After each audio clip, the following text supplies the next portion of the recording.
الحمد لله رب العالمين والصلاة والسلام على سيد الأنبياء والمرسلين وعلى آله وأصحابه أجمعين أما بعد فأعوذ بالله من الشيطان الرجيم بسم الله الرحمن الرحيم الله لا إله إلا هو الحي القيوم لا تأخذه سنة ولا نوم له ما في السماوات وما في الأرض من ذا الذي يشفع عنده إلا بإذنه يعلم ما بين أيديهم وما خلفهم ولا يحيطون بشيء من علمه إلا بما شاء وسع كرسيه السماوات والأرض ولا يؤوده حفظهما وهو العلي العظيم صدق اللہ مولانا العظیم۔ حصول برکت کے لیے ایک مرتبہ درود شریف پڑھ لیں۔ اللہم صلی وسلم علی سیدنا و مولانا محمد معین الجود والکرم وعلی آلہ واصحابہ وبارک وسلم صلاۃ و سلام علیک یا رسول اللہ صلاۃ و سلام علیک یا حبیب اللہ۔ حضرات محترم، قرآن کریم کی سورہ بقرہ کی آیت نمبر 255 ابھی میں نے آپ کے سامنے تلاوت کی، اور جیسے ہی میں نے تلاوت کیا آپ سمجھ گئے ہوں گے، کیونکہ عام طور پر اس کو آپ پڑھتے ہیں، جس کو آیت الکرسی کہتے ہیں۔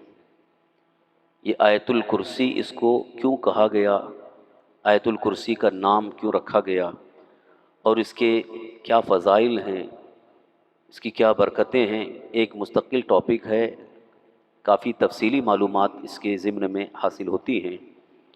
سب سے پہلے اس آیت الکرسی کا ترجمہ میں آپ کے سامنے پیش کرتا ہوں۔ ترجمے میں خاص طور پر اللہ تعالیٰ کی کبریائی، اللہ تعالیٰ کی وحدانیت اور اس کے صفات کا خاص ذکر ہے، کیونکہ کل جیسے کہ میں نے بتایا تھا کہ ہمارے اسلام کی سب سے عظیم بنیاد، پہلی بنیاد عقیدہ ہے، عقیدہ توحید و رسالت۔ عقیدہ توحید اور رسالت میں صحیح ہیں تب تو باقی دیگر اعمال کا ثواب ہے، اور اگر عقیدہ توحید و رسالت میں کچھ گڑبڑی ہو گئی، یعنی ذرہ برابر فرق آ گیا قرآن و حدیث کی روشنی کے خلاف، تو یقیناً ایمان ختم ہو جاتا ہے، ایمان رخصت ہو جاتا ہے، اور پھر اس پر کسی بھی عمل کا ثواب نہیں ہے۔ تو عقیدہ توحید میں کیا ہے؟ اللہ کی وحدانیت اور اللہ تعالیٰ کی صفات۔ وحدانیت سے مراد اللہ کو ایک ماننا، اور اللہ تعالیٰ کی جو صفات ہیں، یعنی جو سب سے اعلیٰ صفات ہیں، اس کے اندر کوئی نقص، کوئی کمی نہیں ہے۔ اللہ تعالیٰ کو ہر عیب سے پاک ماننا ہے۔ اللہ رب العزت کے متعلق یہ جاننا ہے کہ ہر چیز کا علم اللہ کو ہے، ازل سے ہے، ابد تک رہے گا، اور کوئی ایک لمحہ، ایک سیکنڈ کے کروڑویں حصے کے برابر بھی کسی بھی چیز سے اللہ غافل نہیں ہے، غافل نہیں ہے۔ غفلت، جیسے انسان کو غفلت ہوتی ہے تھوڑی دیر کے لیے کسی چیز کا ذہن سے ہٹ جانا، یہ انسان کے لیے، لیکن اللہ تعالیٰ اس سے پاک ہے، غافل نہیں۔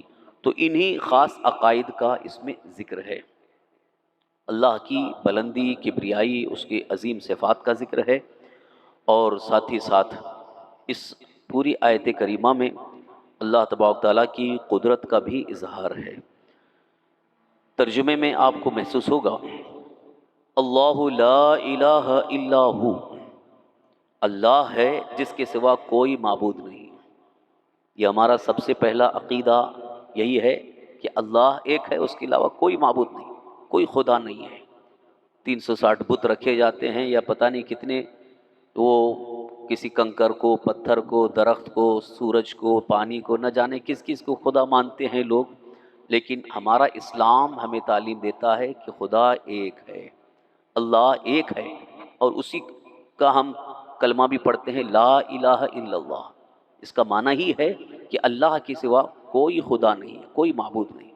تو قرآن پاک میں بھی اللہ تعالیٰ نے ارشاد فرمایا، اللہ لا الہ الا ہو الحی القیوم۔ حی یعنی وہ خود زندہ ہے، القیوم اور اوروں کا قائم رکھنے والا، یعنی اس کو کسی نے زندہ نہیں کیا ہے، وہ خود زندہ ہے۔ جیسے ہر چیز کائنات میں جتنی ہے اگر زندہ ہے تو اللہ نے اسے زندگی دی تو وہ زندہ ہے، اور جب اللہ چاہے اس کو موت واقع ہو جائے گی۔ یعنی کسی بھی چیز کو، کائنات میں جو بھی چیز ہے، چاہے انسان ہوں، حیوانات ہوں، بہائم ہوں، چرند پرند، کوئی بھی زندہ مخلوق ہے، اس کے لیے زندگی بعد میں ملی اور موت بھی واقع ہو سکتی ہے، مگر اللہ تعالیٰ کی بارگاہ میں وہاں صرف حیات، یعنی وہ ہمیشہ کے لیے زندہ ہے، کبھی موت واقع ہو ہی نہیں سکتی، موت محال ہے۔ اس کا مفہوم ہے الحی القیوم۔ یہ لفظ حی ہمیشہ کے لیے زندہ ہے، اسی کو بولا جاتا ہے۔ اور قیوم جو دوسروں کو قائم کرنے والا، دوسروں کو زندگی دینے والا، جیسے آج ہم زندہ ہیں، قائم ہیں، کھڑے ہیں یا سب کچھ کر رہے ہیں، تو یہ اللہ تعالیٰ نے ہمارے اندر یہ قوت رکھی ہے، اسی کو اللہ تعالیٰ کی صفت قیوم ہے۔ یہاں پر ضمن میں ایک مسئلہ آپ کو بتاتا چلوں، یہ حی اور قیوم یہ اللہ کے صفات میں سے ہے، اللہ کے ناموں میں سے ہے۔ تو اللہ تعالیٰ کے جو بھی نام ہیں، اگر کسی بندے کو کوئی نام رکھا جائے تو صرف اس صفت کے ساتھ نہ پکارا جائے بلکہ عبد کے ساتھ پکارنا۔ جیسے اگر کسی کا نام رکھا گیا عبد الحی، عبد الحی، تو حی اللہ کا نام ہے، اللہ کی صفت ہے جو ہمیشہ زندہ ہے، اس کو حی ہے۔ اب جس کا نام عبد الحی رکھا، عبد کا مطلب بندہ، حی کا بندہ، کیونکہ جو بھی انسان ہے وہ اللہ کا بندہ ہے، تو عبد الحی یہ نام ہو گیا۔ اب اسی طرح سے اللہ کا نام ہے قیوم، اب کسی کا نام رکھے گے عبد القیوم، تو اس کو جب بھی بلانا ہو تو عبد القیوم ہی کہہ کر کے بلائیں۔ یہ عام طور پر لوگوں نے بڑی جہالت اپنا لی ہے، عبد ہٹا کر کے قیوم بولتے ہیں، یہ غلط ہے۔ بلکہ بعض علماء فرماتے ہیں اس پر کفر بھی ہو سکتا ہے، کہ آپ نے ایک انسان کو قیوم کہہ کر کے بلایا تو اس کو خدا مان لیا آپ نے، یہ ایک طرح سے کفر ہو جائے گا۔ تو اس لیے کبھی بھی کسی کا نام جو اللہ کے نام کے ساتھ وہاں عبد لگا کر کے ہی بلانا، عبد الرحمن، عبد الرحیم، عبد القیوم۔ یہاں بھی ہمارے خادم صاحب ہیں، ان کو لوگ قیوم بھائی بولتے ہیں، معاذ اللہ رب العالمین، کبھی بھی اس طرح سے نہ بولیے۔ ان کو جب بھی بلانا ہو یا تذکرہ کرنا ہو تو عبد القیوم ہی کہیں، قیوم کا بندہ۔ اور اگر قیوم کہیں تو اس میں ایک طرح سے توہین بھی ہے، گستاخی ہے، لہٰذا اللہ تعالیٰ کی شان میں اس طرح کا معاملہ نہ ہونا چاہیے۔ تو اس کو ہمیشہ کے لیے یاد رکھیے، اور کوئی بھی اگر پکارتا ہے تو اسے فوراً روکو اور اسے بتاؤ کہ یہ غلط آپ پکار رہے ہیں، اس طرح سے کبھی مت کہنا۔ الحی القیوم، اللہ جس کے سوا کوئی معبود نہیں، وہ حی ہے، یعنی خود زندہ ہے اور دوسروں کو قائم رکھنے والا ہے۔ لا تأخذہ سنۃ ولا نوم، اسے نہ اونگ آئے نہ نیند۔ سنۃ مانی اونگ، جیسے کہ جب بھی نیند آنی ہوتی ہے تو پہلے اونگ آتی ہے، یعنی پہلے انسان کا جسم ایک دم تھک جاتا ہے تو اونگ آنے لگتی ہے، اور جیسے ہی اونگ آنے لگتی پھر اس کے بعد نیند آ جاتی ہے، اور نیند آ گئی تو پھر انسان بے قابو ہو جاتا ہے، اس کو کسی قابو میں نہیں رہتا ہے، اور ساری چیزیں اس کے ذہن سے نکل جاتی ہیں۔ بلکہ یہاں تک فرمایا گیا کہ نیند جو ہے وہ موت کی ایک بہن ہے، النوم اخت الموت، مطلب یہ کہ انسان جب نیند میں چلا جاتا ہے تو گویا ایک طرح سے موت واقع ہو گئی، کیونکہ اس کا سارا کنیکشن ختم ہو گیا۔ ادراک نہیں، ادراک مطلب کسی چیز کو نہ سمجھ رہا ہے نہ کسی چیز کو جان رہا ہے کہ کیا ہو رہا ہے، کچھ بھی نہیں۔ یہاں تک کہ کچھ لوگ ایسا سوئے رہتے ہیں کہ سامنے بچے کھیلتے رہیں گے، ان کو کچھ فرق نہیں پڑتا ہے۔ کسی کی نیند جس کو کہا جاتا ہے گھوڑے بیچ کے سونا، تو یہ نیند انسان کو بالکل ہی بے قابو کر دیتی ہے۔ ہاں اس میں بھی ایک مسئلہ ذہن میں رکھیے، نیند کی بنیاد پر وضو ٹوٹ جاتا ہے، نیند ناقض وضو کہا گیا، نیند کو ناقض وضو مطلب وضو توڑنے والی چیز، لیکن کون سی نیند؟ کہ جس کی وجہ سے پورے بدن کے جوڑ ڈھیلے پڑ جائیں، اس کی صورت جو علماء نے کتابوں میں فرمائی ہے وہ یہ ہے کہ چت لیٹ کر کے سویا، چت لیٹ کر کے سونا یا کروٹ سونا، کہ جس کی وجہ سے پورا، یعنی جب نیند کا غلبہ ہوتا ہے تو اس سے ہوش نہیں رہتا ہے، نہ اس کا شعور ہوتا ہے، ہو سکتا ہو ریح خارج ہو جائے، جو کہ اصل وضو ٹوٹنے والی چیز ہے، بدن سے نکل جانا، ہوا کا نکل جانا، جو وضو ٹوٹ جاتا ہے، تو نیند کے عالم میں اس کا امکان ہوتا ہے، اس لیے نیند کو ناقض وضو کہا گیا۔ لیکن اگر کوئی شخص ایسے بیٹھے بیٹھے سو رہا ہے، بیٹھے بیٹھے جھپکی لے لیا، تو اس سے وضو نہیں ٹوٹتا ہے۔ یہ عام طور پر جمعہ میں اکثر لوگوں کو دیکھا گیا، بیٹھے ہوئے ہیں، آ رہی نیند آ گئی، تو کبھی کبھی تھوڑا سا جھپکی بھی ہو جاتی ہے، تو اس سے وضو ناقض نہیں ہوا، وضو نہیں ٹوٹا۔ ہاں اگر وہ بیٹھے بیٹھے سو رہا تھا اور گر گیا، کیونکہ کبھی کبھی کسی کی نیند جو ہے زیادہ آتی تو وہ گر گیا، اور آزو بازو کوئی نہیں اور گر گیا، اور یہ نچلا حصہ اوپر اٹھ گیا، تو اب اس کا وضو ٹوٹ گیا، اب اس کو جا کر کے وضو کر کے نماز پڑھنا ہوگا۔ تو یہ بھی مسئلہ یاد رکھیے۔ اللہ تعالیٰ نیند سے پاک ہے اور اونگ سے بھی پاک ہے۔ لا تأخذہ سنۃ ولا نوم، نیند جو ہے وہ دوسرے مخلوق کے لیے ہے، انسانوں کے لیے، جنات کے لیے، لیکن اللہ کے لیے نیند ہے ہی نہیں، کیونکہ نیند کی وجہ سے انسان بے قابو ہو جاتا ہے، اور اللہ تعالیٰ ایک لمحے کے لیے بھی اس کی کوئی قدرت کم نہیں ہو سکتی۔ اب جیسے ہماری قدرت تو ہے پکڑنے کی یا کسی کو، لیکن نیند آ گئی تو ہم کچھ نہیں کر سکتے۔ حالت یہ ہو جاتی ہے کہ ہاتھ میں جو چیز ہے وہ گرنے لگتی ہے۔ اگر کوئی موبائل لے کے بیٹھے ہوئے ہیں، نیند آ گئی، ہاتھ سے گر جاتا ہے۔ اگر معاذ اللہ اللہ کے لیے بھی نیند ہو جائے تو پھر یہ پوری کائنات کا نظام کیا ہوگا؟ جس کے حکم اور اشارے سے پوری کائنات کا نظام چل رہا ہے، وہ اگر سو جائے تو پھر کیا حال ہوگا؟ جیسے ایک سمجھانے کے لیے مثال عرض کر رہا ہوں کہ اگر کوئی بہت بڑی فیکٹری ہے جس میں بہت اعلیٰ مشینیں لگی ہوئی ہیں، تو اس کے لیے جو آپریٹر ہے اس کو بالکل وہاں پر موجود رہنا ضروری ہے، کہ اگر ایک لمحے کے لیے میں یہاں سے چلا جاؤں گا یا میں سو جاؤں گا تو مشینیں کچھ بھی ہو سکتی ہیں، تو اب وہ مسلسل وہاں ڈیوٹی دیتا ہے۔ کیوں؟ اس لیے کہ اگر تھوڑی دیر کے لیے یہاں سے ہٹ گیا تو مشین میں کچھ بھی ہو سکتا ہے، تو پورا نقصان ہو جائے گا۔ ایک دنیاوی کارخانہ، فیکٹری، مشینری، کہ اگر اس کا آپریٹر، اس کا چلانے والا، اس کا نگراں اگر تھوڑی دیر کے لیے وہ غافل ہو جاتا ہے تو بہت بڑا نقصان ہو جائے گا۔ تو یہ پوری کائنات کا نظام ہے۔ اب جانتے ہو پوری کائنات کتنی ہے؟ اگر موجودہ سائنسدانوں نے جتنی تحقیق کی ہے وہ بھی اگر دیکھ لیں تو میں یقین کے ساتھ کہوں گا کہ کوئی ایمان لائے بغیر نہیں رہے گا۔ اللہ اکبر، اللہ کی ذات کتنی بڑی ہے۔ یہ جو زمین ہماری، جو پوری دنیا، پوری کائنات میں پوری زمین جو ہے، اس کے 1,00,000 گنا بڑا سورج ہے۔ سورج جو پوری زمین، اس سے 1,00,000 گنا بڑا زمین سے ہے، اور سورج سے کئی لاکھ گنا بڑے اور سیارے ہیں، جس کو ملکی وے میں، جس کو کہکشاں میں اللہ تعالیٰ نے رکھا ہے۔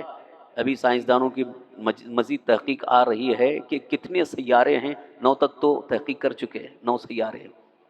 یہ زمین ایک سیارہ ہے، اور ایسے 9 سیاروں کی تلاش کر چکے ہیں، یورینس، نیپچون، پلوٹو وغیرہ۔ تو ان میں الگ الگ مخلوق ہے، اس میں الگ الگ نظام ہے۔ اب سوچیے آپ، اتنا بڑا نظام چلانے والا اللہ کی ذات کتنی بڑی ہوگی۔ اسی لیے ہم ہمیشہ کہتے ہیں اللہ اکبر۔ اللہ اکبر کا مطلب کیا ہے؟ اللہ سب سے بڑا ہے۔ کیونکہ یہاں معمولی انسان جب کسی چیز کو چلا رہا ہے تو کہتے ہیں بھائی یہ گھر کے بڑے ہیں، گھر کے بڑے ہیں۔ تو ایک گھر کا نظام چلا رہا ہے، وہ گھر کے بڑے ہیں، تو پوری کائنات کا نظام جو چلا رہا ہے وہ کس قدر بڑا ہوگا۔ اس لیے اس سے بڑا کوئی نہیں، اور وہاں نیند اور اونگ کا کوئی تصور ہی نہیں ہو سکتا ہے۔ اس ایک لمحہ، ایک سیکنڈ کے لیے بھی نیند نہیں آ سکتی، اور اللہ تعالیٰ نیند سے پاک ہے۔ لہو ما فی السماوات و ما فی الارض، اسی کا ہے جو کچھ آسمانوں میں ہے اور جو کچھ زمین میں ہے، یعنی پوری کائنات میں، یونیورس میں، زمین، آسمان، اور پھر آسمان میں کتنی مخلوقات ہیں، زمین میں کتنی مخلوقات ہیں، پھر الگ الگ سیاروں میں کتنی مخلوقات ہیں، سب کچھ اللہ کی ملک میں ہے، سب کا مالک اللہ ہے۔ لہو ما فی السماوات و ما فی الارض من ذا الذی یشفع عندہ الا باذنہ، وہ کون ہے جو اس کے یہاں سفارش کرے بغیر اس کے حکم کے؟ من ذا الذی، کون ہے جو یشفع عندہ، یعنی اگر کوئی معاملہ اللہ تعالیٰ کی طرف سے جب حساب کتاب لیا جائے بندوں کا، تو کون ہے جو اس کے پاس کسی کی سفارش کر سکے؟ کوئی سفارش کرے گا؟ کسی کی جرأت ہے، ہمت ہے؟ الا باذنہ، مگر اس کے حکم سے، یعنی اللہ کے حکم کے بغیر وہاں کوئی سفارش شفاعت نہیں کر سکتا۔ اسی لیے کئی حدیثوں میں ہمارے آقا حضور سرور کائنات صلی اللہ علیہ وسلم نے ارشاد فرمایا کہ سب سے پہلے شفاعت کا اذن اللہ مجھے عطا فرمائے گا۔ حضور صلی اللہ علیہ وسلم کا فرمان ہے، یعنی جب میدان محشر قائم ہوگا، حساب کتاب کا معاملہ ہوگا، سب پریشان ہوں گے، سب پریشان ہوں گے، یہاں تک کہ ساری امتیں مل کر کے حضرت آدم علیہ السلام کے پاس جائیں گے کہ آپ سفارش کیجئے، تو وہ کہیں گے نہیں، میری جرأت نہیں ہے، میں نہیں کر سکتا، کسی اور کے پاس جاؤ۔ پھر وہاں سے سب لوگ حضرت نوح علیہ السلام کے پاس جائیں گے، ان کا بھی یہی جواب ہوگا، میں خود اپنی فکر میں ہوں، آپ کہیں اور جاؤ۔ ہوتے ہوتے حضرت عیسیٰ علیہ السلام تک آئیں گے تو حضرت عیسیٰ علیہ السلام فرمائیں گے وہ اللہ کے محبوب جلوہ گر ہیں، کہاں ادھر ادھر بھاگ رہے ہو، کہیں ادھر ادھر جانے کی ضرورت نہیں، اللہ کے حبیب یہ ہیں، ان کے پاس جاؤ، وہی سفارش کریں گے۔ تو جب سب امتیں مل کر کے حضور صلی اللہ علیہ وسلم کی بارگاہ میں جائیں گے، تب حضور صلی اللہ علیہ وسلم فرماتے ہیں میں کہوں گا انا لہا، یعنی میں ہی تمہاری شفاعت کے لیے ہوں، اور اللہ تعالیٰ مجھے اذن شفاعت عطا فرمائے گا، تو میں سب کو لے کر اللہ کی بارگاہ میں چلوں گا اور سجدہ ریز ہو جاؤں گا، اللہ کی بارگاہ میں سجدے میں چلا جاؤں گا، اور میرا رب، میرا مولا مجھ سے فرمائے گا یا محمد ارفع رأسک سل تعطا اشفع تشفع، اے پیارے محمد صلی اللہ علیہ وسلم آپ سر اٹھائیے، سجدے سے سر اٹھائیے، آپ جو مانگیے آپ کو دیا جائے گا، آپ جس کی شفاعت کریں قبول کی جائے گی۔ یہ صحیح حدیث ہے جو صحیح بخاری شریف میں بھی ہے، صحیح مسلم شریف میں بھی ہے، اور کئی محدثین نے اس حدیث کی روایت پیش کی ہے، اور اس حدیث میں کسی کا کوئی اختلاف بھی نہیں ہے، محدثین کا کوئی اختلاف نہیں ہے، صحیح حدیث ہے، اس لیے کہ میدان محشر میں جو ہوگا وہ حضور صلی اللہ علیہ وسلم نے پہلے ہی بتا دیا۔ یہاں پر ایک نقطہ ذہن میں آیا، عرض کرنا ہے کہ آپ سوچئے کہ شفاعت کا مطلب سفارش، جیسے اگر ہم پکڑے گئے تو اب ہم پولیس اسٹیشن میں سفارش کے لیے کسی کو بلا لیتے ہیں کہ بھائی آ کے ذرا بات کر دو، تو جس کی وہاں پہنچ ہے وہی تو سفارش کرے گا، ایرو غیرو کوئی جائے گا تو اس کی کوئی سنے گا ہی نہیں۔ جس کی پہنچ ہے، یا تو کوئی بڑا لیڈر ہوگا وہ وہاں سے فون کر دیتا ہے بھیا اس کو چھوڑ دو، تو جو گرفت میں آ گیا ہے، پکڑ میں آ گیا ہے، تو کبھی کبھی سفارش دنیا میں کام آتی ہے، تو دنیا میں سفارش کام آتی ہے، لیکن وہاں میدان محشر میں سفارش کے لیے وہاں جس کو اللہ تعالیٰ اجازت دے وہی سفارش کر سکتا ہے۔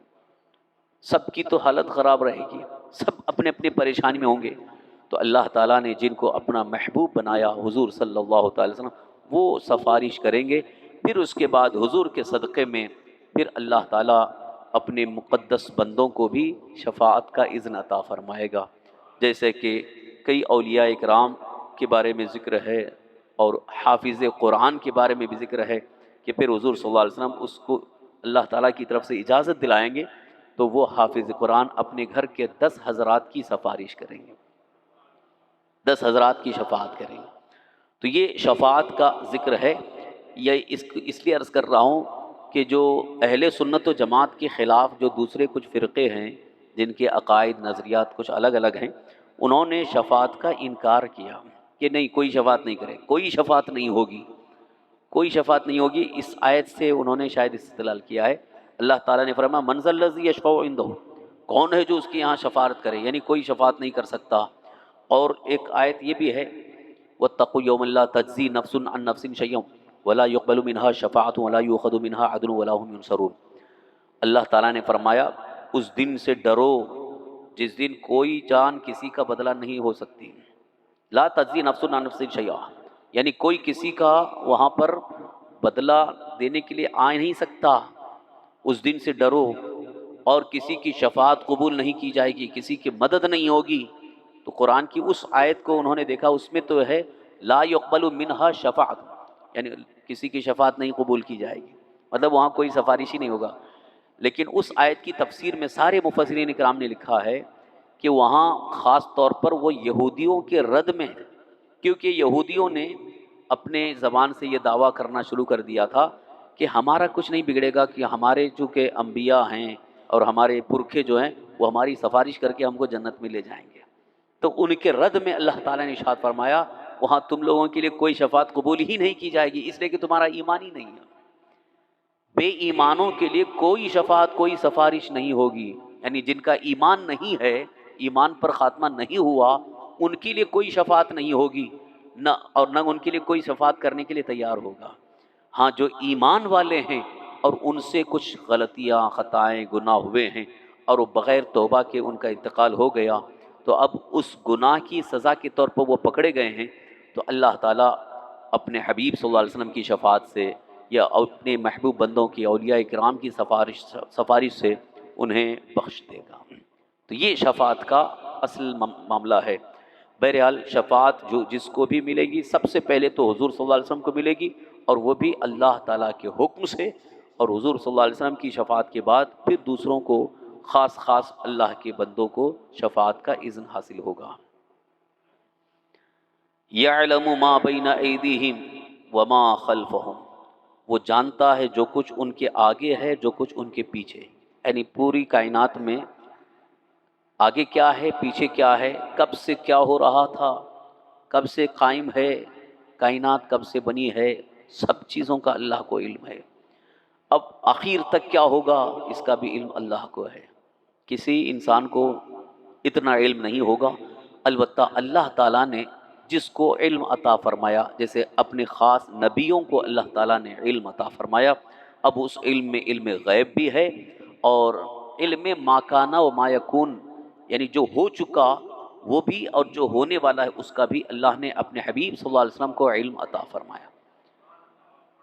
یعلم ما بین ایدیہم، وہ جانتا ہے، لیکن وہ جسے عطا فرما دے وہ بھی جانتے ہیں۔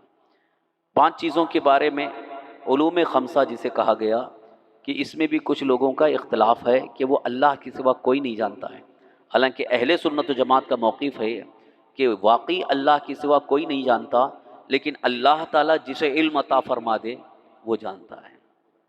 اللہ کی عطا سے علم حاصل ہو سکتا ہے، اس کا ہمیں عقیدہ رکھنا چاہیے، کیونکہ قرآن کریم ہی میں اللہ تعالیٰ نے ارشاد فرمایا وَعَلَّمَكَ مَا لَمْ تَكُنْ تَعْلَمْ وَكَانَ فَضْلُ اللَّهِ عَلَيْكَ عَظِيمًا، اللہ نے آپ کو سب کچھ سکھا دیا جو آپ نہیں جانتے تھے۔ کس کے بارے میں اللہ نے فرمایا؟ اپنے حبیب حضور سرور کائنات صلی اللہ علیہ وسلم کے بارے میں اللہ نے فرمایا جو بھی آپ نہیں جانتے تھے اللہ نے آپ کو سکھا دیا ہے۔ حضرت آدم علیہ السلام کے بارے میں قرآن میں اللہ نے فرمایا وَعَلَّمَ آدَمَ الْأَسْمَاءَ كُلَّهَا، علم سکھایا آدم الاسماء، حضرت آدم علیہ السلام کو ساری چیزوں کا نام سکھایا اللہ نے، یعنی کائنات میں کون کون سی چیز پیدا ہونے والی ہے، کون سی چیز وجود میں آنے والی ہے، ان ساری چیزوں کے نام اللہ نے حضرت آدم علیہ السلام کو سکھائے۔ حضرت آدم علیہ السلام کیوں سکھائے؟ اس لیے کہ فرشتوں نے ایک دعویٰ کیا تھا کہ ہم بھی تو خلافت کے حقدار ہیں، ہم خلیفہ ہونے کے زیادہ حقدار ہیں، تیری عبادت کرتے ہیں، بندگی کرتے ہیں، ہم کو خلیفہ بنانا چاہیے۔ تو اللہ تعالیٰ نے امتحان لینے کے لیے حضرت آدم علیہ السلام کو ساری چیزوں کا علم سکھایا، اور فرشتوں کے سامنے حضرت آدم علیہ السلام کو کر کے فرشتوں سے کہا یہ ساری چیزیں جتنے ہیں ان کے نام بتاؤ، یہ جو چیزیں سامنے رکھی گئی ہیں ان کے نام بتاؤ۔ تو فرشتے ایک دم عاجزی کا اظہار کیا، سبحانک لا علم لنا الا ما علمتنا، اے پروردگار تو پاک ہے، ہم کو تو کچھ علم نہیں جو تو نے سکھایا ہے، لیکن اس کا تو ہم کو علم نہیں۔ پھر حضرت آدم علیہ السلام سے اللہ نے فرمایا کہ اے آدم آپ بتائیے، تو حضرت آدم علیہ السلام نے ساری چیزوں کے نام بتانا شروع کر دیا۔ تو یہ فرشتوں پر حضرت آدم علیہ السلام کو خلافت کے حقدار ہونے کا اظہار کرنا تھا، اس کے لیے اللہ نے علم سکھایا حضرت آدم علیہ السلام کو۔ تو جب حضرت آدم علیہ السلام کو ساری چیزوں کا علم اللہ نے سکھایا، ناموں کو سکھایا، تو حضرت آدم علیہ السلام سے لے کر حضرت عیسیٰ علیہ السلام تک سارے نبیوں میں حضور سب سے افضل ہیں، سارے نبیوں میں افضل حضور صلی اللہ علیہ وسلم ہیں، اس لیے حضور صلی اللہ علیہ وسلم کو اللہ نے سب کچھ سکھا دیا۔ تو یہاں وَعَلَّمَ یعلم ما بین ایدیہم وما خلفہم سے کوئی دھوکہ نہ کھائے کہ آگے پیچھے کا علم صرف اللہ کو ہے، یعنی اللہ جانتا، یقیناً اللہ کو علم ہے، اس کو کسی نے عطا نہیں کیا، لیکن اللہ تعالیٰ جسے چاہے علم عطا فرما دے۔ ولا یحیطون بشیء من علمہ الا بما شاء، اور وہ نہیں پاتے اس کے علم میں سے مگر جتنا وہ چاہے. یعنی بندوں کو جو کچھ بھی علم مل سکتا ہے وہ اللہ کے بتانے سے، اللہ جتنا چاہے اتنا علم حاصل ہوگا. اس سلسلے میں بھی حضرت موسیٰ علیہ السلام اور حضرت خضر علیہ السلام جب کشتی میں جا رہے تھے، بہت لمبا واقعہ ہے، صرف اس چیز کو عرض کر رہا ہوں کہ حضرت موسیٰ علیہ السلام نے اللہ کی بارگاہ میں دعا کیا تھا کہ تیرے بندے خضر سے میں ملاقات کرنا چاہتا ہوں، ان سے کچھ علم حاصل کرنا چاہتا ہوں، علم سیکھنے کے لیے جانا چاہتا ہوں. تو اللہ تعالیٰ نے فرمایا کہ ٹھیک ہے آپ جائیے. ان کو ایک نشانی بتائی، وہاں ملاقات ہوگی. ملاقات ہوئی تو حضرت موسیٰ علیہ السلام نے کہا کہ آپ مجھے ساتھ میں رکھیے، میں کچھ چیزیں آپ سے سیکھنا چاہتا ہوں. تو آپ نے کہا کہ میں جو بھی کروں اس پر اعتراض نہیں کرنا، سوال نہیں کرنا. تو ساتھ ہو گئے. تو جب کشتی میں بیٹھے سوار ہو گئے، دریا میں کشتی چلنے لگی، تو حضرت خضر علیہ السلام بھی کشتی میں ہیں، حضرت موسیٰ علیہ السلام بھی ہیں. بیچ دریا میں جب پہنچی تو ایک چڑیا آ کر کے کشتی کے نکڑ پہ بیٹھی اور اس نے دریا میں سے پانی پیا. جب چڑیا چونچ مارتے پانی پینے کے لیے تو کتنا پانی پیے گی وہ؟ ایک قطرہ، دو قطرہ. تو حضرت خضر علیہ السلام کہتے ہیں کہ اے حضرت موسیٰ، میرا اور آپ کا جو علم ہے نا، یعنی یہ پورے سمندر کو آپ دیکھ رہے ہیں کتنا بڑا ہے، اس کا کوئی کنارہ نہیں، اس میں سے چڑیا نے جتنا پانی پیا ہے نا، بس ہمارا علم اتنا ہی ہے. ایک مثال کے ذریعے، حالانکہ اللہ کے علم کا تو کوئی کنارہ نہیں ہے، لیکن ایک سمندر سمجھانے کے لیے اگر دیکھا جائے تو دور دور تک اس کا کنارہ نظر نہیں آتا، تو اللہ کا علم بھی ایسے ہی اس کا کوئی کنارہ نہیں ہے. اللہ تعالیٰ کے علم میں کوئی کمی نہیں ہے، وہ بے پناہ علم رکھتا ہے. اور جسے علم عطا فرما دے، جسے علم عطا فرما دے. یہی وجہ ہے کہ کبھی کبھی ایک عالم کے علم کو دیکھ کر کے لوگ بڑی تعریف کرتے ہیں، فخر کرتے ہیں، کیا علم ہے ان کے پاس. جب ایک معمولی ایک عالم کے پاس علم اتنا آ جاتا ہے اور وہ بھی اللہ کی عطا سے ہے، تو پھر نبی کے علم کا عالم کیا ہوگا. امتی کو علم اتنا حاصل ہو جاتا ہے کہ کبھی کبھی وہ علمی جوہر لٹاتے ہیں. حضور غوث پاک رضی اللہ عنہ کے بارے میں روایات ہیں اور کئی مستند سندوں کے ساتھ یہ روایت ہے کہ جب آپ قرآن کی تفسیر کرنے بیٹھتے تھے تو ایک ایک لفظ کی 300 تفسیریں بیان کرتے تھے. صرف بسم اللہ الرحمن الرحیم کی ہم تو ایک ہی تفسیر بیان کر سکتے ہیں، لیکن غوث پاک رضی اللہ عنہ تفسیر جب بیان کرنے لگتے تھے تو جو مجمع لگا رہتا تھا اس میں صرف عام انسان نہیں، اس میں بڑے بڑے اولیاء بھی بیٹھتے تھے، بڑے بڑے وقت کے علماء، محدثین، مفسرین، وہ بیٹھتے تھے سننے کے لیے. اور جو اولیاء ہوتے تھے جب غوث پاک رضی اللہ عنہ بیان کرنے لگتے تھے تو تفسیر سننے کے بعد اللہ کی کے علم کا جب اظہار کرنے لگتے تھے تو وہ مجمع میں بیٹھے ہوئے اولیاء وجد میں آ کر کے اپنے کپڑے پھاڑ دیتے تھے اور وہ اللہ کی راہ میں نکل جاتے تھے. یہ علمی جوہر جب اللہ کے ایک ولی کے اندر اتنا ہے تو اللہ کے علم کا کیا حال ہوگا. اللہ نے جب ولی کو عطا فرمایا تو ولی سے زیادہ علم نبی کو ہوتا ہے، اور نبی کا بھی علم جو ہے وہ اللہ تعالیٰ کی عطا سے ہے. وَلَا يُحِيطُونَ بِشَيْءٍ مِّنْ عِلْمِهِ إِلَّا بِمَا شَاءَ، اور وہ کچھ نہیں پاتے اس کے علم میں سے مگر جتنا وہ چاہے. وَسِعَ كُرْسِيُّهُ السَّمَاوَاتِ وَالْأَرْضِ، اس کی کرسی میں سمائے ہوئے ہیں آسمان اور زمین. یہاں لفظ کرسی آیا، اس میں ابھی لفظ کرسی آیا ہے تو اسی کی بنیاد پر اس پوری آیت کا نام آیت الکرسی ہو گیا. اب کرسی کیا ہے، اس کا ترجمہ جو مفسرین نے کیا ہے، اعلیٰ حضرت امام علیہ سنت نے بڑا عظیم ترجمہ کیا. اس کی کرسی میں سمائے ہوئے ہیں آسمان و زمین. کرسی سے مراد یہاں حکومت ہے، یعنی جب کوئی بادشاہ ہوتا ہے تو اس بادشاہ کے انڈر میں کتنا رقبہ ہے، کتنی زمین ہے، کتنا ملک ہے، یہ تو ایک محدود ہوتا ہے. تو جو بھی کسی ملک کا بادشاہ ہوتا ہے، جیسے ایک پورا کنٹری ہے، ابھی آج کے اعتبار سے حکومتوں کے اعتبار سے جیسے وزیر اعظم ہے یا صدر ہے، پریزیڈنٹ ہے، وہ ایک پورے ملک کا ایک ذمہ دار ہوتا ہے، تو کہا جاتا ہے کہ اس پورے ملک کا یہ ذمہ دار ہے.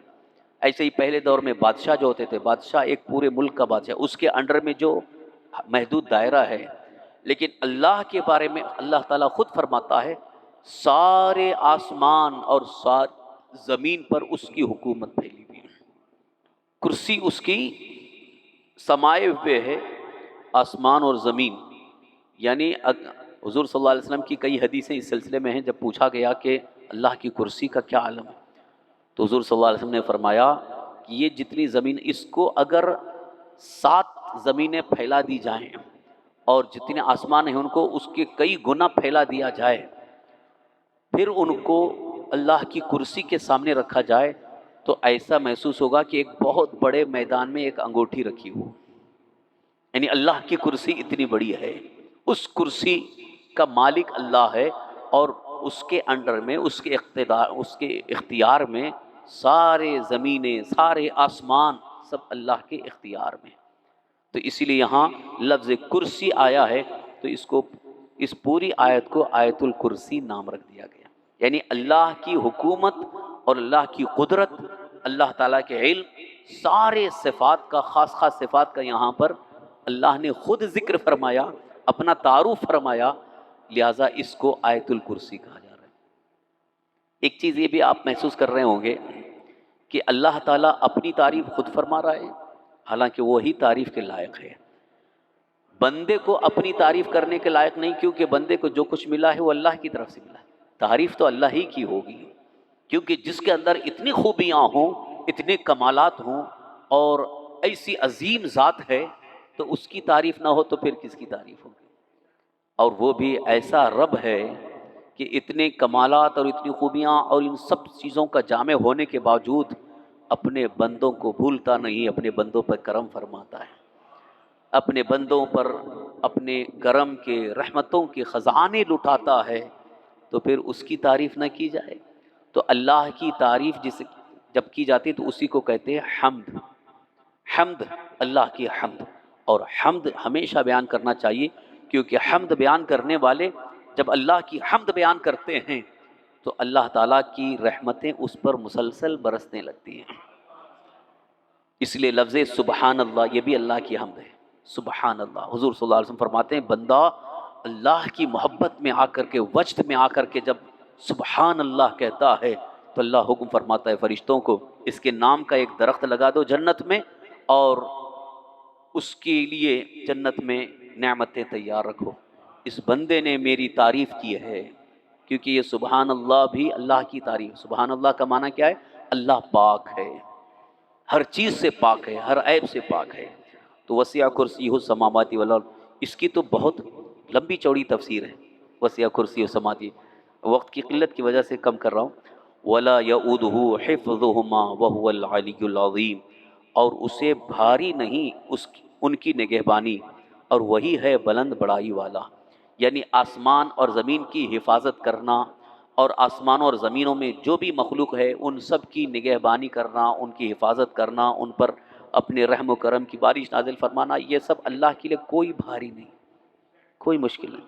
جیسے کبھی کبھی انسان سوچتا ہے نا کہ جیسے جس کے اوپر کوئی بہت بڑا بوجھ ہے وہ کر کر کے تھک جاتا ہے. جیسے گھر کا ایک بڑا آدمی خرچہ کر رہا ہے، سب ذمہ داریاں اٹھا رہا ہے، ایک دن بس ہو کے بولتا ہے بس ہو گیا یار، کیا تم لوگ پریشان کر ڈالے. انسان ہے، کتنا بوجھ برداشت کرے گا. لیکن یہ جو ساری کائنات کو پال رہا ہے، اور صرف انسانوں کو نہیں بلکہ 18,000 عالم ہیں، اور ہر عالم میں الگ الگ مخلوق ہے، سب کو وہی پال رہا ہے. کبھی اللہ تعالیٰ کی طرف سے نہیں ہوا کہ بہت سالوں سے ہم تم کو پال رہے ہیں اب چھوڑ دیتے ہیں، نہیں پالیں گے، تم کو روزی نہیں دیں گے. ایسا کبھی نہیں ہوا. بندوں کے رزق کا عالم یہ ہے کہ اگر بندہ کما رہا ہے تو بھی، اور نہیں بھی کما رہا ہے تو کہیں نہ کہیں سے اللہ اس کو بھی روزی پہنچا دیتا ہے. کتنے ایسے ہیں کہ جو نہیں کمائے ہوئے یا ان کی قسمت میں نہیں ہے، محنت کرنے کے بعد نہیں مل رہا ہے، لیکن کبھی ایسا نہیں ہوتا کہ ان کے لیے کہ وہ بھوکے رہ جائیں، کہیں نہ کہیں سے اللہ انتظام فرماتا ہے. تو یہاں اللہ تعالیٰ کی نگہبانی، اللہ کی حفاظت میں ہم ہیں. وہ جب تک چاہے انشاءاللہ ہماری حفاظت ہوتی رہے گی. تو جو رب ساری کائنات کی نگہبانی فرما رہا ہے، تو ہم جیسی مخلوق جو اس کی تسبیح پڑھ رہے ہیں، اس کی تقدیس کر رہے ہیں، اس کی عبادت کر رہے ہیں، اس کے لیے سجدہ ریز ہیں، تو کیا وہ اللہ ہماری حفاظت نہیں فرمائے گا؟ اب آیت الکرسی کا آخری حصہ، وَهُوَ الْعَلِيُّ الْعَظِيمُ. علی کا مطلب سب سے بلند، سب سے بلند، اس سے بلند کوئی نہیں. وہ بلند ہے، عظیم سب سے بڑا ہے، یعنی جو سب سے بڑا ہو اس کو عظیم کہا جاتا ہے۔ تو اللہ تعالیٰ سب سے بلند ہے، سب سے بڑا ہے۔ تو یہ پوری آیت الکرسی کا ترجمہ آپ کے سامنے میں نے پیش کیا۔ اب اس آیت الکرسی کے بارے میں ہمارے آقا حضور سرور کائنات صلی اللہ علیہ وسلم نے کیا فرمایا، وہ حدیثیں اگر سنیں گے تو واقعی ایمان تازہ ہو جائے گا کہ حضور صلی اللہ علیہ وسلم فرماتے ہیں کہ اللہ تعالیٰ نے میری امت کو جو کچھ خاص چیزیں عطا کی ہیں ان میں سے ایک آیت الکرسی بھی ہے۔ آیت الکرسی یہ اللہ کا ایک تحفہ ہے، یہ سمجھ جاؤ کہ یہ بہت بڑا تعویذ ہے، بہت بڑا تعویذ ہے۔ لوگ ادھر ادھر ڈھونڈنے جا رہے ہیں کہ فلاں بابا سے تعویذ مل جائے، میں آج آپ کو بتا رہا ہوں کوئی بڑا تعویذ لینے کی ضرورت نہیں ہے، آیت الکرسی یاد کرو، ہمیشہ پڑھتے رہو، یہ سب سے بڑا تعویذ ہے حفاظت کے لیے۔ سرکار دو عالم صلی اللہ علیہ وسلم ارشاد فرماتے ہیں جو بندہ کامل وضو کر کے سونے سے پہلے آیت الکرسی پڑھ لے تو پوری رات یعنی جب تک وہ سویا ہوا ہے 2 فرشتے اللہ مقرر فرماتے ہیں اس کی حفاظت کرنا، کوئی اس کو نقصان نہ پہنچائے، کوئی سانپ بچھو کوئی بھی گزن پہنچانے والا جانور، کوئی دشمن اس کو نقصان نہیں پہنچا سکتا۔ یہ حضور صلی اللہ علیہ وسلم کی حدیث ہے۔ آیت الکرسی جو پڑھ لیتا ہے وہ اللہ کی حفاظت میں ہے، اور اللہ جس کی حفاظت فرمانا چاہے اس کو کوئی نقصان نہیں پہنچا سکتا۔ یہاں ہم لوگ جو ہے پہرے دار رکھتے ہیں، چوکی دار رکھتے ہیں کہ کوئی آ نہ پائے، ارے سب سے عظیم حفاظت کا تعویذ اللہ نے ہمیں دیا ہے۔ یہی وجہ ہے کہ جن کا ایمان مضبوط تھا وہ کبھی پہرے دار کے بغیر نکل جاتے تھے، دشمنوں کے نرغے میں بھی کچھ نہیں ہوتا۔ حضرت عمر فاروق اعظم رضی اللہ عنہ جبکہ وقت کے بادشاہ تھے، خلیفۃ المسلمین، ان کا نام سن کر کے عیسائی یہودی دشمنان اسلام کانپتے تھے۔ حضرت عمر فاروق اعظم رضی اللہ عنہ نکل جاتے تھے، کوئی چوکی دار نہیں ہے، کوئی باڈی گارڈ نہیں ہے۔ آج ایک معمولی نیتا بھی جو ہے 2 باڈی گارڈ ساتھ میں رکھتا ہے، اس کو جان کا ڈر ہے۔ حضرت عمر فاروق اعظم رضی اللہ عنہ اکثر لوگوں کے حالات دیکھنے کے لیے، پتہ نہیں لوگ کس پریشانی میں ہیں، کیا ضرورت ہے، یا کبھی کبھی کچھ یتیم بچوں کے جو باغ ہوتے تھے ان باغ کی رکھوالی حفاظت کے لیے بھی چلے جاتے تھے۔ تو ایک یتیم بچے کے باغ کی رکھوالی کے لیے چلے گئے، جا کے وہاں بیٹھے تو آرام کرنے لگے، سو گئے۔ ایک دشمن پہلوان، بہت مضبوط پہلوان، وہ یہودیوں نے اس کو تیار کیا تھا کہ عمر کو قتل کر دینا۔ حضرت عمر فاروق اعظم رضی اللہ عنہ کو قتل کرنے کے لیے ایک بڑے پہلوان کو انہوں نے تیار کیا کہ کسی طرح سے جا کے ان کو قتل کرنا۔ دیکھو دشمن ہمیشہ ہمیں قتل کرنے کی کوشش میں لگا رہتا ہے، آج بھی بہت سارے دشمن ہمارے پیچھے لگے ہیں، لیکن اللہ کی جب تک حفاظت ہے انشاءاللہ کچھ نہیں ہوگا، ایمان اتنا مضبوط ہو۔ حضرت عمر فاروق اعظم رضی اللہ عنہ باغ میں سو رہے ہیں اور وہ پہلوان آیا، تلوار چھپا کر کے، خنجر لے کر کے آیا تھا چھپا کر کے، اور اس نے معلوم کیا، پتہ کیا کہ عمر کہاں ہیں۔ تو کسی نے بتایا کہ دیکھو وہ یتیم بچے کے باغ میں آرام کر رہے ہیں۔ تو اس نے مذاق سمجھا کہ اتنے بڑے بادشاہ، اتنے بڑے خلیفہ وہ باغ میں ایسے جا کے سوئیں گے، ان کا کوئی محل ہوگا، ان کا کوئی بہت بڑا بنگلو ہوگا، وہاں چوکی دار ہوں گے، کس طرح سے مجھے جانا ہے۔ تو پھر اس نے دوسرے سے پوچھا، انہوں نے بھی یہی کہا، ارے وہ باغ میں آرام کر رہے ہیں۔ تو کئی لوگوں نے جب بتایا تو اس کو پھر یقین ہوا کہ شاید وہ ہو سکتا ہو، اور پھر وہ گیا باغ میں، گیا تو دیکھا حضرت عمر فاروق اعظم سو رہے ہیں۔ اب وہ جس ارادے سے گیا تھا تو وہ ارادہ اس کو پورا کرنا تھا، قتل کے ارادہ، تو وہ جیسے جیسے آگے بڑھ رہا ہے اس کے بدن میں تھر تھر تھر کپ کپی طاری ہو گئی۔ حضرت عمر فاروق اعظم سو رہے ہیں، ابھی بیدار بھی نہیں، سوئے ہوئے ہیں، اور ادھر وہ جو دشمن قتل کرنے کی ارادے سے آیا وہ بالکل ہی کانپ رہا ہے۔ اب سوچیے آپ روب کتنا تھا، اور حضرت عمر فاروق اعظم رضی اللہ عنہ کو قتل کرنے کی ہمت کر کے قریب گیا، تو جیسے ہی قریب گیا اس وقت وہ چیخ کر کے بے ہوش ہو کر کے گر پڑا، بہت بلند آواز سے چیخا اور بے ہوش ہو کے گر پڑا۔ حضرت عمر فاروق اعظم رضی اللہ عنہ بیدار ہوئے، اور حضرت عمر فاروق اعظم سوچنے لگے کیا معاملہ ہے۔ تو کچھ دیر کے بعد جب اس کو ہوش آیا، اٹھا، قدم پکڑ لیا، حضرت عمر فاروق اعظم کے قدم پکڑ لیا اور کہا کہ مجھے آپ معاف کر دیجئے، اور میں کلمہ پڑھ کر کے مسلمان ہو جاتا ہوں، میں اسلام قبول کر لیتا ہوں۔ حضرت عمر فاروق اعظم رضی اللہ عنہ نے کلمہ پڑھایا، اس کے بعد پوچھا کیا ماجرا ہے بتاؤ تو۔ کیا ہوا تمہارے ساتھ؟ تو اس نے اپنا پورا حال یہ بتایا کہ مجھے بہت زیادہ لالچ دی گئی تھی پیسے کی، اس لیے میں آپ کو قتل کرنے کے ارادے سے آیا تھا، لیکن میری زندگی میں میں نے کبھی ایسی کیفیت نہیں دیکھی، بڑے سے بڑے پہلوانوں کو میں نے پچھاڑ دیا، بڑے سے بڑے دشمنوں کو قتل کر دیا، کبھی میرے اندر کوئی خوف ڈر اور بسلی کبھی نہیں آئی، لیکن زندگی پہلی بار میں نے دیکھا کہ آپ سو رہے تھے اور جیسے جیسے میں آپ کے قریب میرے بدن میں کپ کپی تاری تھی، پورا تھر تھرا رہا تھا، پھر بھی ہمت کر کے میں آپ کو قتل کرنے کے ارادے سے آیا تو میں نے دیکھا ایک شیر نمودار ہوا، ایک شیر مجھے دکھا جو مجھے کھانے کے لیے آیا، اسی لیے میرے منہ سے چیخ نکلی۔ حضرت عمر فاروق اعظم رضی اللہ عنہ کہتے ہیں کہ یہاں تو کچھ شیر تو ہے نہیں، نظر بھی نہیں آ رہا ہے، تم جھوٹ بول رہے ہیں۔ بولے نہیں، میں نے دیکھا تبھی تو میں چیخ کے بے ہوش ہو کے گر پڑا۔ تو ندا آئی، غیب سے آواز آئی، اے عمر ہم تمہاری حفاظت کر رہے ہیں۔ اللہ تعالیٰ کی طرف سے حفاظت کے لیے اس وقت اللہ نے اس شیر کو بھیج دیا، یا فرشتوں کو شیر کی شکل میں، یا جو بھی اللہ نے انتظام فرمایا، تو اس دشمن اسلام نے، حضرت عمر فاروق اعظم کے دشمن نے یقین کر لیا کہ واقعی اللہ موجود ہے، اللہ محافظ ہے، لہٰذا یہ اسلام جو کہتا ہے بالکل سچا ہے، وہ اسلام قبول کر لیا۔ تو میں یہ عرض کرنا چاہتا ہوں حضرت عمر فاروق اعظم رضی اللہ عنہ کا ایمان دیکھو کتنا مضبوط ایمان تھا، اسی وجہ سے آپ کوئی باڈی گارڈ نہیں رکھتے تھے، کوئی پہرے دار، کوئی محافظ نہیں۔ بولے جب اللہ کو منظور ہوگا شہادت کا جام نوش کرنا ہے تب جائیں گے۔ اور واقعی پھر اخیر میں جو آپ کی شہادت رونما ہوئی کہ دشمن نے جو حملہ کیا تھا، تو چونکہ آپ کی مقدر میں شہادت تھی تو شہادت بھی تو حاصل کرنا تھا، اس لیے وہ موقع اللہ تعالیٰ نے آپ کو عطا فرمایا۔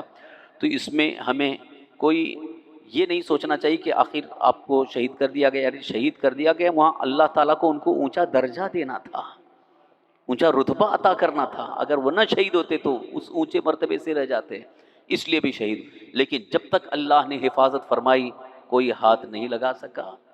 ایسے ہی سرکار دو عالم صلی اللہ علیہ وسلم کو لوگوں نے قتل کرنے کے کتنے ارادے کیے، لیکن اللہ نے ہمیشہ محفوظ رکھا۔ تو اس لیے آیت الکرسی کو ہمیشہ پڑھتے رہیں، اور اس کی فضیلت میں کئی حدیثیں ہیں۔ ایک حدیث تو یہ ہے، سرکار دو عالم صلی اللہ علیہ وسلم نے ارشاد فرمایا جو شخص ہر فرض نماز کے بعد آیت الکرسی پڑھ لیتا ہے تو ایک نماز سے دوسری نماز تک وہ اللہ کی حفاظت میں رہے گا، اور وہ شخص اگر اس کا انتقال ہو جائے تو مرنے سے پہلے اللہ تعالیٰ اسے جنت میں اس کا ٹھکانہ بتا دے گا۔ یہ تمہارے لیے ہم نے تیار رکھا ہے، تو اس لیے آیت الکرسی کی عادت بنا لیجئے، اور بچوں کو بھی آیت الکرسی یاد کرا دیجئے، اور جب بھی آپ گھر سے باہر نکلیں آیت الکرسی پڑھ کے نکلو۔ گاڑی میں آپ جا رہے ہیں، کیونکہ حادثات ہوتے ہیں، کبھی کچھ نہ ہو جائے، تو ایمان یقین کے ساتھ یہ آیت الکرسی پڑھ لو، انشاءاللہ اللہ تعالیٰ ہر حادثے سے محفوظ فرمائے گا، حفاظت ہوگی۔ تو یہ آیت الکرسی کے بہت فوائد ہیں، بہت ساری برکتیں ہیں۔ بس ایک آخری روایت، چونکہ ابھی رمضان المبارک کا بڑا اچھا موقع ہے، جمعہ کے دن خاص یہ جمعہ کا ایک وظیفہ ہے، کئی بزرگوں نے اس کو ذکر کیا ہے، جمعہ کے دن جمعہ کی نماز کے بعد سے لے کر غروب آفتاب سے پہلے پہلے 313 مرتبہ آیت الکرسی پڑھیں تو جو بھی مشکل ہے انشاءاللہ بالکل آسان ہو جائے گی۔ کبھی کبھی کسی کی بہت بڑی مشکل پھنسی ہوئی ہے، کام نہیں بن رہا ہے اور اس کے لیے بہت پریشان ہے، کام بن نہیں رہا ہے، تو اس کے لیے بزرگوں نے فرمایا کہ بالکل اچھے انداز میں آیت الکرسی 313 مرتبہ اول آخر 11 بار درود شریف پڑھو، اور جمعہ کے دن کا عمل ہے، تب آنے والا انشاءاللہ جمعۃ الوداع ہے، بڑا عظیم دن ہے، تو اس دن اگر یہ وظیفہ کر لیں تو انشاءاللہ آپ کی بہت ساری مشکلات اللہ تعالیٰ آسان فرما دیں، بہت ساری حاجتیں اللہ تعالیٰ پوری فرما دیں۔ اللہ تعالیٰ ہم سب کو اس کی توفیق عطا فرمائے۔ بسم اللہ الرحمن الرحیم، الحمد للہ رب العالمین، حمدا یوافی نعمہ وکافی مزیدا، اللہم صلی وسلم علی سیدنا و مولانا محمد وعلی آل سیدنا مولانا محمد وبارک وسلم، صلاۃ و سلاما علیک یا رسول اللہ صلی اللہ علیہ وسلم۔ یا اللہ یا رحمن یا رحیم یا ذا الجلال والاکرام، یا بدیع السماوات والارض، یا الہ العالمین یا رحم الراحمین۔ یا اللہ اس آیت الکرسی کی تلاوت اور اس کی تفسیر کے صدقے میں سرکار دو عالم صلی اللہ علیہ وسلم کے وسیلے سے ہم سب کی مغفرت فرما۔ یا اللہ ہمارے صغیرہ کبیرہ تمام گناہوں کو معاف فرما۔ یا الہ العالمین یا رحم الراحمین، مولا تو علیم ہے، خبیر ہے، ہمارے حالات اچھی طرح سے جانتا ہے۔ مولا ہم نے جو بھی نیکیاں کی ہیں تیری رضا کے لیے انہیں قبول فرما۔ یا اللہ ان نیکیوں کی برکتیں عطا فرما۔ یا اللہ اپنے خزانہ غیب سے اپنی شان کریمی کے مطابق ہم سب کی روزی میں برکتیں عطا فرما، رزق حلال میں وسعت اور برکتیں عطا فرما۔ یا اللہ ہمیں ہر بیماری سے محفوظ فرما، اور ہم میں جو بھی بیمار ہیں ان سب کو شفائے کاملہ عاجلہ، صحت و عافیت و تندرستی عطا فرما۔ یا الہ العالمین یا رحم الراحمین ہمیں کئی قسم کی زمینی آسمانی آفات اور بلیات سے محفوظ فرما، دشمنوں کے شر سے، حاسدین کے حسد سے محفوظ فرما، ہر قسم کے شر و فساد فتنوں سے ہم سب کی حفاظت فرما۔ یا اللہ پوری دنیا میں جہاں جہاں مسلمان پریشان حال ہیں ان کی پریشانیوں کو دور فرما، دشمنان اسلام، دہشت گردوں، ظالموں، یہود و نصارہ، کفار و مشرکین کے مکر و قید اور فریب اور ان کے فتنوں سے سب کو محفوظ فرما۔ یا الہ العالمین یا رحم الراحمین یا اللہ ہم میں جو بھی قرض دار ہیں انہیں قرض کے بوجھ سے نجات عطا فرما، جو اولاد کے لیے پریشان ہیں انہیں نیک و صالح اولاد عطا فرما۔ یا اللہ جن کی اولاد موجود ہے اور وہ نافرمان ہے، یا اللہ ان کی اولاد کو فرما بردار بنا دے، ساری اولاد کو اپنے ماں باپ کا فرما بردار بنا دے، نیک بنا، صالحین میں سے بنا، دیندار بنا۔ یا اللہ دنیا اور آخرت کی کامیابی سب کو عطا فرما۔ یا الہ العالمین یا رحم الراحمین ہمیں قبر کے عذاب سے، جہنم کے عذاب سے محفوظ فرما، ایمان پر زندہ رکھ۔ یا اللہ ہمیں ایمان ہی پر خاتمہ نصیب فرما۔ اللہم ربنا آتنا فی الدنیا حسنہ وفی الآخرة حسنة وقنا عذاب النار۔ ربنا تقبل منا انك انت السميع العليم وتب علينا انك انت التواب الرحيم، وصلى الله تعالى على خير خلقه سيدنا ومولانا محمد وعلى آله وأصحابه أجمعين برحمتك يا أرحم الراحمين۔